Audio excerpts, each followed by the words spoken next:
নমস্কার বন্ধুরা, চলে এলাম একটা নতুন মুভি রিলেটেড রিভিউ নিয়ে। তো এটা মুভি না, বেসিক্যালি এটা একটা সিরিজ, হইচইতে এসছে। তবে ফাইনালি 7খানা এপিসোডের হইচই এপিসোড আনতে পেরেছে সিরিজে। এই কারণের জন্য 7টা এপিসোড করা যাবে না, এই কারণের জন্য কতগুলো সিরিজের পিছন মারা গেছে। কারণ যে মুভিগুলো, যে সিরিজগুলো অ্যাকচুয়ালি টাইম ডিমান্ড করে, সেগুলোকে 6 এপিসোডের মধ্যে গুটাতে বাধ্য হয়েছে। কিছু কিছু তো 4 এপিসোডের মধ্যে গুটিয়ে দিয়েছে।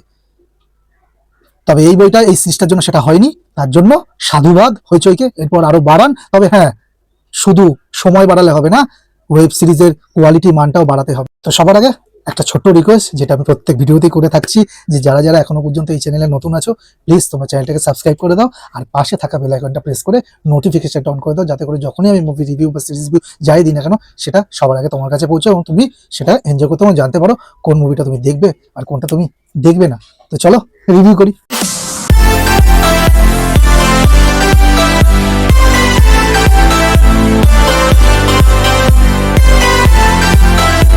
অনুসন্ধান সিরিজটা কেমন হলো? অনুসন্ধান সিরিজটা এক কথা বলতে গেলে ডিসেন্ট হয়েছে। ডিসেন্ট বলতে মোটের ভালো, মোটামুটি, তার থেকে একটু বেশি লাগছে, কারণ শুভশ্রী ম্যাম আছে। শুভশ্রী গাঙ্গুলি এখনকার দিনের একজন বেস্ট, বলবো কি বলতে পারি, কারণ বেস্ট অ্যাক্টরস এখন আমার নিরিখে যতগুলো আমি পরপর তার কাজ দেখছি, আমি তাকে বেস্ট আখ্যাটা দিচ্ছি যে দারুণ অ্যাক্ট্রেস হিসেবে সে নিজেকে যত দিন যাচ্ছে নিজেকে সেইভাবে এস্টাবলিশ করছে। সিরিজ মুভি যাই হোক না কেন, তার অভিনয় নিয়ে কোনো শঙ্কা থাকার কথাই নয়। আর এই অনুসন্ধান মুভিটাও আমি বললাম না যে ডিসেন্ট হয়েছে, মোটামুটি হয়েছে, কিন্তু তার পারফরমেন্স কিন্তু অপূর্ব ছিল, অসাধারণ ছিল। শুধুমাত্র তার পারফরমেন্সের জন্যই আমরা পুরো সিরিজটা শেষ করতে পারি। এই সিরিজটার আইডিয়া লেভেল কিন্তু খুব ভালো ছিল যতক্ষণ এটা অন দ্য পেপার ছিল, পেপারে যতক্ষণ লেখালেখি চলছিল, এই বইটা নিয়ে স্ক্রিপ্ট রাইটিং হচ্ছিল, আইডিয়া লেভেলে কিন্তু দারুণ ছিল। কিন্তু এক্সিকিউশন গন্ডগোল করে ফেলেছে, এক্সিকিউশন মারাত্মকভাবে গন্ডগোল করে ফেলেছে। এই বইতে, এই সিরিজটাতে যে চিত্রনাট্যটা অত্যন্ত দুর্বল এবং খাপছাড়া মনে হবে আপনার, অত্যন্ত খাপছাড়া মনে হবে। আপনি যখনই আপনি সিরিজটা যত এগোবে তত আপনার মনে হবে যেন কিছু জিনিস মিস হয়ে যাচ্ছে, কিছু যেন খাপছাড়া হয়ে যাচ্ছে। অত্যন্ত প্রেডিক্টেবল ইস্যুতে এটা ভোগে। এই সিরিজটা যখন টিজার ট্রেলার এসেছিল, তখন কিন্তু একটা প্রমিসিং ব্যাপার ছিল যে এই সিরিজটা কিছু একটা হতে পারে, কিন্তু সেটা হতে হলো না। ওই যে বললাম, চিত্রনাট্য অত্যন্ত অ্যাব্রাপ্টলি ভাবে আসে, কখন কি সিন চলছে, কখন কি হচ্ছে, কিছু আপনি বুঝতে পারবেন না। সবকিছু যদি ডিটেলস আমি বলতে চাই, কিছু কিছু জায়গায় স্পয়লার হয়ে যেতে পারে। তবে আমি কিছু কিছু জিনিস যার জন্য আমার খাপছাড়া লেগেছে চিত্রনাট্য, সেটা সংক্ষেপে আমি তুলে ধরার চেষ্টা করব এই রিভিউতে। সবার আগে পজিটিভ দিকগুলো নিয়ে একটু আলোচনা করে নেওয়া যাক। প্রথমে বললাম, শুভশ্রী গাঙ্গুলির অভিনয় এই বইতে, এই সিরিজটাতে দুর্দান্ত ছিল, তাকে নিয়ে কোনো কথা হবে না। সে যে কোনো জায়গায় ছিল, সে ইমোশনের দিক থেকে হোক, সে ক্রাইম রিপোর্টার সেই জায়গাটা হোক, বা যখন সে জেলে ঢোকে গর্ভবতী অবস্থায় সেই জায়গাটা হোক, প্রত্যেকটা জায়গায় কিন্তু, এবং ছোটখাটো কিছু অ্যাকশন সিকোয়েন্স আছে, সেইগুলোতেও কিন্তু তার অভিনয় প্রশংসার যোগ্য। এই বইতে আমরা বুদ্ধিজীবী অরিত্রকে দেখতে পাই, অনেকদিন বাদে অরিত্রকে দেখলাম। তো আমার একটা জিনিস মাথায় বারবার আসছিল, এটা একটা মজার বিষয়, যে রাজ চক্রবর্তী যখন বইতে থাকতো তখন তার প্যান্ট খুলে নামিয়ে দিত। দুটো সিনেমা এটা করা হয়েছে, চিরদিনে তুমি যে আমার চ্যালেঞ্জ টুতে। তো সেই অরিত্রই আজকে প্যান্ট জামা পরে, ফুল প্যান্ট পরে আছে, এবং সে তার শুভশ্রীর সাথে একসাথেই সে রিপোর্টিং গুলোর সাথে পাশাপাশি আছে। তো সেই জায়গাটা দেখে আমার ওই বই দুটোর কথা মনে পড়ছিল। এটা জোকস অ্যাপার্ট, অনেকদিন বাদে একটা মুভি বা সিরিজে শাবনিককে দেখা গেল। শাবনিক অভিনেতা হিসেবে খারাপ নয়, আমরা চ্যাম্পিয়ন বইতে তাকে দেখেছিলাম, তারপর ছোটখাটো অনেক রোলে, এবং সে টিভি সিরিয়ালও দেখা যায় মাঝে মাঝে। কিন্তু অনেকদিন বাদে তার একটা সিরিয়াস রোল দেখলাম, পুলিশের চরিত্রে দেখলাম, এবং তাকে মোটামুটি খারাপ বলতে পারবো না, ভালোই। কিন্তু ক্যারেক্টারটা ফ্রেশ আউট নয়, মানে খুব সুন্দরভাবে ক্যারেক্টারটা ফুটে ওঠে না তার, কারণ ক্যারেক্টার এস্টাবলিশ, তার কোনো দোষ নেই। সাহেবও এই বইতে, ওই সিরিজটাতে খুব ভালো অভিনয় করেছে, কিন্তু কিছু কিছু ক্ষেত্রে তার ব্যাপারটা অনেকটা প্রেডিক্টেবল হয়ে যাচ্ছিল। যদিও প্রথম থেকে ট্রেলারে দেখিয়ে দেওয়া হয়েছে যে সে অ্যান্টাগনিস্ট, তার কাজ ভালো, কিন্তু আরো ভালো হতে পারতো। কিন্তু ওই যে বললাম, ক্যারেক্টার ডেভেলপমেন্ট ঠিক নেই, তাই তার কাজটাও সীমিতই থেকে যায়। আমার বারবার করে মনে হচ্ছিল যে শুভশ্রী গাঙ্গুলির এখানে যে উড-বি হাজবেন্ডকে দেখানো হচ্ছে, সেরকম সে এরকম একজন ছোটখাটো মানে নর্মাল অভিনেতা কেন, এই লিস্টের একজন অ্যাক্ট্রেসের একটা উদ্ভিদ এরকম পার্ট কেন, অন্য কেউ তো হতে পারতো। কিন্তু পরবর্তীকালে দেখলাম এই মালটার কোনো কাজই ছিল না, এ শুধু কিছুক্ষণের জন্য আসবে, তারপর কেলিয়ে পড়ে থাকবে। যাই হোক, আমি স্পয়লার দিতে চাইছি না, তো সেই কারণের জন্যই তো তার কাজ নিয়ে তো কোনো কিছু আলোচনা করারই নেই। আর এখানে দুটো সারপ্রাইজ, অ্যাকচুয়ালি তিনটে সারপ্রাইজ আছে। একটা হচ্ছে বাবুর মা, নিমফুলের মধু চলে না, জি বাংলা এখন তো শেষ হয়ে গেছে, বাবুর মা সে আছে, আর আমিনা বিবি তো তার কাজ ভালো, খুবই ভালো। তবে ওই যে বললাম, প্রত্যেকটার ক্ষেত্রে আমাকে এটা বলতে হবে, শুভশ্রী ছাড়া প্রত্যেকটা ক্যারেক্টারকেই ফ্লেশ আউট করা হয়নি ঠিক মতো।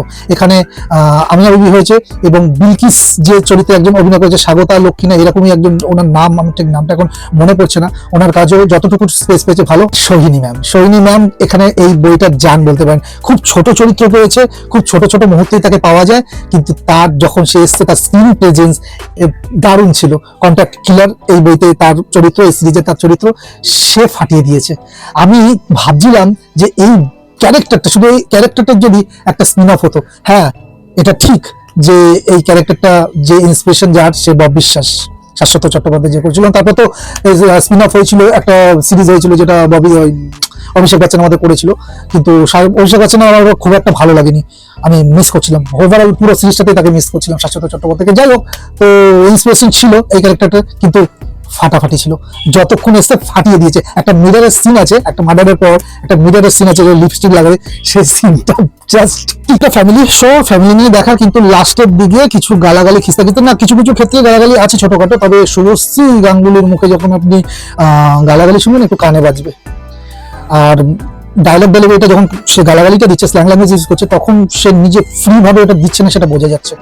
এটা একটু কানে লাগবে। একটা বিষয় বলবো, যেটা বলা উচিত হবে কিনা জানি না, তবে দেখুন, ব্যাপার হচ্ছে যে বোল্ড অভিনয় তো অনেকেই করে থাকে, এই বইতে বোল্ড সেরকম কিছু ছিল না, কিন্তু একটা পর্যায়ে যখন শেষের দিকে, ক্লাইম্যাক্সের দিকে সাহেব শুভশ্রীকে সার্চ করবে যখন, কিছু একটা ব্যাপার আমি একটা স্পয়লার দিচ্ছি না, তখন সে এমন একটা জায়গায় হাত দেবে, ওটা 3-4 বার রিপিট করে দেখলাম, তো সেই জায়গাটা নিয়ে একটু ছিল, মানে এটা শুভশ্রী গাঙ্গুলি অ্যালাউ করলো। দেখুন, এটা ঠিক আছে, বোল্ড অভিনয় তো সবাই করতে পারে, কিন্তু এই জিনিসটা একটু চোখে লাগবে, কারণ এক্সপেকটেশনটা ছিল না, এক্সপেকটেশনটার জন্য। নালে ওকে, এই সিনটা নিয়ে কোনো মানে সমালোচনা নেই, কিন্তু এক্সপেকটেশনটা হঠাৎ করে দিক আগেই কিছু কিছু বলে দিয়েছি, সেগুলো মেন নেগেটিভ দিক, কিন্তু আরো কিছু নেগেটিভ দিক এই বই আছে। অ্যাডাপ্টেশন একটা জিনিস, প্রথমেই যে সাহেব যখন শুভশ্রী গাঙ্গুলি ক্রাইম রিপোর্টারকে জেলের ভেতর ডাকছে, সে জেলেই বসে আছে, জেলেই বন্দি, এবং সে ওখানে বাবার হোটেল খুলে রেখে দিয়েছে এবং সেখানে বহাল তবিয়ত আছে, সেগুলো আলাদা ব্যাপার, কিন্তু সে তাকে ডেকেছে কেন এটা স্পষ্ট নয়, কারণ এই ডাকার পরেই কিন্তু তার পিছনে বাসগুলো আসলে যেতে আরম্ভ করে। তো এইটাই গাড়ে বাস নেওয়ার মতো কেস হয়ে গেছে। তো এইটা ঠিক, এত একজন দুধে পলিটিশিয়ান, সে কেস খেয়ে বসে আছে ভিতরে, সেটা ঠিক আছে, এবং জেল থেকে সে বিভিন্ন জায়গায় বিভিন্ন কিছু অপারেট করছে, তো তারপরে সে এরকম একটা ব্ল্যান্ডার করছে প্রথম এই সিরিজের, এটা চোখে লাগে। আমি যখন প্রথম দেখছিলাম তখন আমার মাথায় হচ্ছিল এইটা কি করলো, এটা কে করে, কিন্তু আমার মনে হচ্ছিল যে সিরিজটা শেষ হতে আমি তার জবাব পেয়ে যাবো, কিন্তু না, অ্যাকচুয়ালি জবাব পাওয়া যায় না, ওটা আছলাই নিয়েছে। এখানে শুভশ্রী গাঙ্গুলি একটা থালা আছে, সেই থালাটা আমি ডিটেলস আবার বলছি না, স্পয়লার হয়ে যাবে, থালাটা ছিটকে মাটিতে পড়ে যায়, এবং সেই থালাটা যতবার ওই সিনটার মধ্যে ছিল, যতবার ওই থালাটা দেখানো হয়েছে, একবার দেখা যাচ্ছে যে থালার মধ্যে ভাত আছে, একবার দেখা যায় থালার মধ্যে ভাত নেই, এরকম মানে একটু অ্যাবড্রাপ্ট চিত্রনাটক লেগেছে, এবং এডিটিংও খুব গন্ডগোল ছিল, আর সবকিছু সারফেস ওপর দিয়ে গেছে। আরো একটা জিনিস, যে আমাদের জেলেবেতেই দেখিয়ে দিয়েছিল, টিজার এবং ট্রেলারে স্পষ্ট হয়ে গেছিল, ট্রেলারে বিশেষ করে, যে শুভশ্রী গর্ভবতী অবস্থায় ওখানে ঢোকে, এই জিনিসটা কিন্তু কনফিউশন ক্রিয়েট করেছে, এই জিনিসটা কিন্তু দর্শকদের কনফিউশন করেছে। অ্যাকচুয়ালি কিন্তু এই গর্ভবতী হয়ে জেলে ঢোকা এই বিষয়টা জাস্ট একটা জাস্ট প্লট, এর কোনো ফাংশন নেই, এত টর্চার হয়েছে, এত কিছু হয়েছে জেলের মধ্যে, যদি তার বাচ্চা থাকে, সে বাচ্চা তো নষ্ট হয়ে যাওয়ার কথা। এত টর্চার, পেটের উপর দিয়ে এত টর্চার হয়েছে, লাথি ঝাঁটা কত কিছু জন্য খেয়েছে, কিন্তু কি অলৌকিক ক্ষমতায় সে বাচ্চা ওখানে রয়ে গেছে, কোনো রকম পেনও হয়নি, তার কিচ্ছু হয়নি। এই জিনিসটা ঠিক বোধগম্য হলো না, যে এরকম একটা সিরিজে এরকম ড্রব্যাক, এরকম একটা লুফল কি করে। আমি তো ভেবেছিলাম যে কাহানির মতো কোনো টুইস্ট থাকবে হয়তো লাস্টের দিকে, কিন্তু সেটা থাকার সম্ভাবনাও ছিল না, কারণ জেলে যখন ঢুকছে তখন তো সব চেকিং করে তাকে ঢোকাবে। তো সেটাই, এটা খুব মানে একটা বাজে জিনিস, যদি ওটা ফ্রেশভাবে ঢোকাতে মনে হয় ভালো হতো। আর উদম টর্চার করে যাচ্ছে কোনো কারণ ছাড়াই জেলের ভেতর। আর একটা জিনিস, একটা কেস মাথার উপর নিয়ে সে জেলের ভেতর গেছে, ঠিক আছে, কিন্তু এরকম ভাবে কি কেস নিয়ে হঠাৎ করে তাকে জেলে ঢুকিয়ে দেয়, এটা তো হয় না। কোর্ট কাছারি বলে কি কিছুই দেশে নেই? তো লুপহোল প্রচুর আছে, যদি গুনতে যান লুপহোল প্রচুর পাবেন, প্রায় 100খানা লুপহোল পেয়ে যাবেন। কিন্তু সিরিজটা আপনি কেন দেখবেন? এই সিরিজটা এত নেগেটিভ এত নেগেটিভ পয়েন্ট থাকা সত্ত্বেও এই বইটা প্রোডাকশন ভালো বলতে, প্রোডাকশন আলিপুর জেলটাকে এখানে তো মানে ভিন্ন ভিন্ন জায়গা থেকে দেখানো হয়েছে, এবং সেই জায়গাগুলো আপনি যদি আলিপুর জেলায় ওখানে ঘুরতে যান, এখন তো ওটা একটা দর্শনীয় স্থান হয়ে গেছে, এখন তো আলিপুর জেল নেই, তো আপনি বুঝতে পারবেন কোথা থেকে কিভাবে আপনাকে মিসগাইড করছে, মানে আপনাকে দেখাচ্ছে, আপনি সেগুলো ধরা পাবেন। আর যারা ঘুরতে যাননি তারা অতটা বুঝতে পারবেন না। তাও প্রোডাকশন কোয়ালিটি মোটামুটি ভালো, আর শুভশ্রী গাঙ্গুলি অভিনয়ের জন্য এটা আপনাকে দেখা উচিত হবে। আর এখানে প্রত্যেকজন যতজনই এখানে পারফর্ম করেছে কারোর অ্যাক্টিং নিয়ে কিন্তু কোনো রকম সমালোচনা নেই। তারা স্পেস পায়নি, তাদের ক্যারেক্টার ডেভেলপমেন্ট ঠিক মতো হয়নি, সেটা তাদের দোষ নয়, কিন্তু অ্যাক্টিং ভালো ছিল সবারই। আর এই বইয়ের ওভারঅল যে আইডিয়া স্ক্রিপ্ট লেভেলে সেটাও তো ভালো ছিল।